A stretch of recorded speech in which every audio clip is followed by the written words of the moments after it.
Buonasera e benvenuti alla For Science.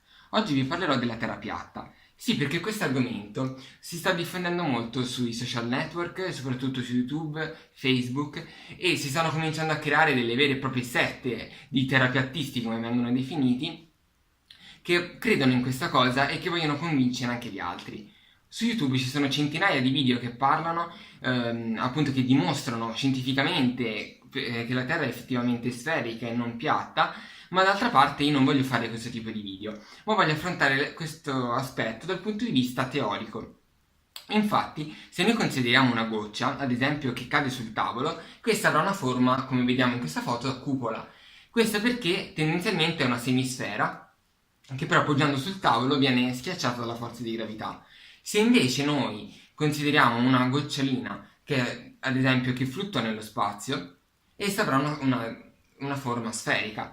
Questo perché la forza che la tiene compatta, che fa sì che non si sfaldi, è la forza elettrostatica, che agisce sulla superficie, perché infatti le cariche si dispongono sulla superficie e per stare all'equilibrio tendenzialmente tendono appunto a disporsi e la forma che è più congeniale per l'equilibrio è appunto la forma sferica. Questo perché? Perché la sfera innanzitutto ha quella che è simmetria sferica. Che cos'è la simmetria sferica? Sostanzialmente se io prendo una palla completamente opaca e senza punti di riferimento, se io la tengo in mano, chiudete gli occhi per un attimo, la ruoto e voi riaprite gli occhi, voi non sapete dirmi esattamente di quanto l'ho ruotata perché non avete punti di riferimento. Mentre se io faccio un puntino sulla palla e vi ruoto la palla, voi ve ne accorgete perché vedete il punto muoversi. Quindi la simmetria sferica è questo, cioè non saper distinguere per le rotazioni in tutte le dimensioni effettivamente di quanto ho mosso la mia palla. Quindi la forza agisce nello stesso modo, ovvero agisce in tutte le dimensioni, cioè tutte e tre le dimensioni per tutti gli angoli, in egual modo.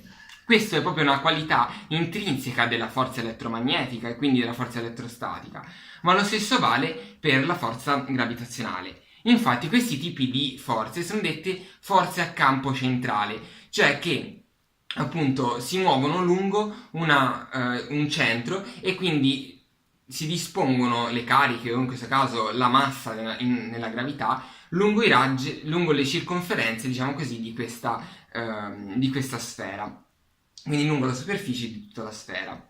Quindi se noi andiamo a considerare appunto la Terra, essa, cioè possiamo considerare, ovviamente la faccio piatta semplicemente perché non riesco a disegnare in tre dimensioni, ma quindi immaginiamoci che questa appunto sia la nostra Terra.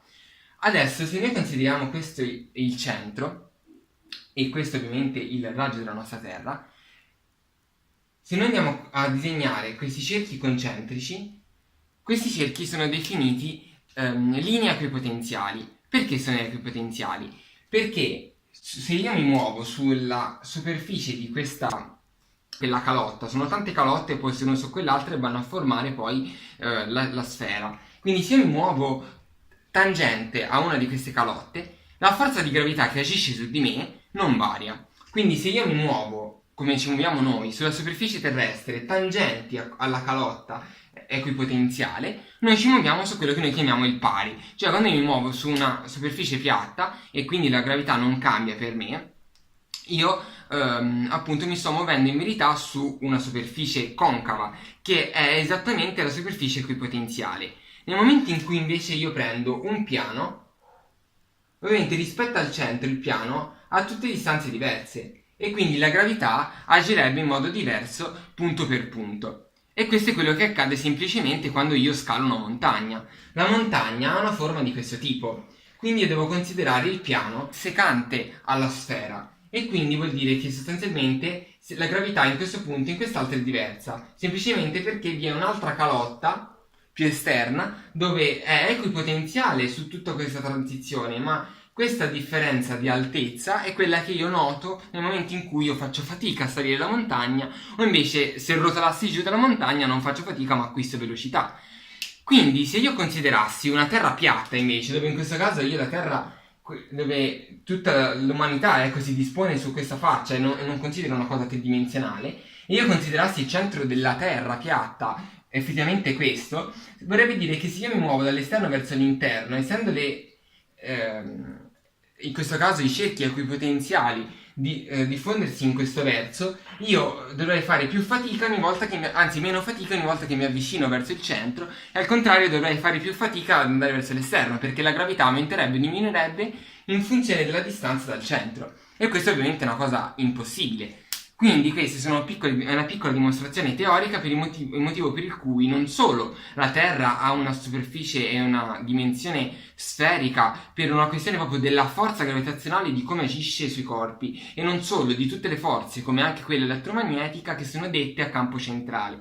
D'altronde questo sarebbe impossibile su una Terra piatta, sarebbe impossibile muoversi come ci muoviamo noi, cioè non facendo fatica nel momento in cui ci muoviamo sul piatto. L'unico modo per non fare fatica su una Terra totalmente piatta sarebbe appunto muoversi in cerchio, e quindi diciamo noi ci potremmo muovere soltanto su un cerchio, ma nel momento in cui ci addentrassimo o uscissimo dal centro, allora dureremo fatica o meno, e questo ovviamente non è una cosa che tutti i giorni diciamo così sperimentiamo con i nostri sensi. Comunque, questo è un piccolo video per rendere l'idea, spero che vi sia piaciuto. Se vi è piaciuto lasciate un like e iscrivetevi al canale. Se ci sono domande mettetele nei commenti, e per il resto al prossimo video.